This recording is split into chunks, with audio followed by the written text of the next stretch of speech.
menarik. Yang ni sangat menarik. Adik dah belajar semua dah tadi tentang TRAC. Kita pergi kepada K. K bermaksud keep growing with guidance.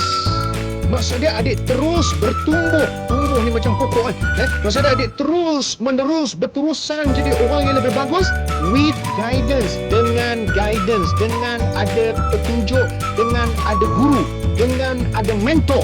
Dan ini akan menjadikan kita terus berjalan. Keep growing, terus maju ke depan, tapi with guidance. Kena ada sistem sokongan. Nampak ada pokok ni, dia nak tumbuh. Apa yang berlaku adalah, ni, dia ada kayu ni yang menjadi sistem sokongan dia untuk bantu dia. Maka pokok ni, dia tumbuh dengan lebih pantas, lebih stabil. Dan adik-adik semua, anda nak berjaya, K adalah untuk adik tengok balik adik punya sistem sokongan.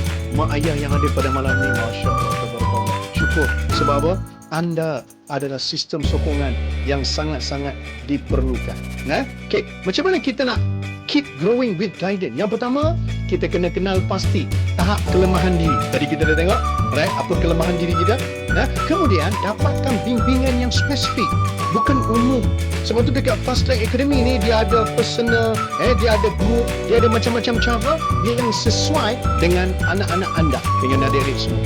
Alright? Dan kemudian, untuk dapat sistem sokongan yang power, kita perlukan guru. Kau baca kat tadi, kena ada mentor, kena ada cikgu, kena ada guru yang bertenaga dan komuniti, orang sekeliling yang positif. InsyaAllah, insyaAllah. Track ini akan jadi track to excellence. Whoa, oh, oh.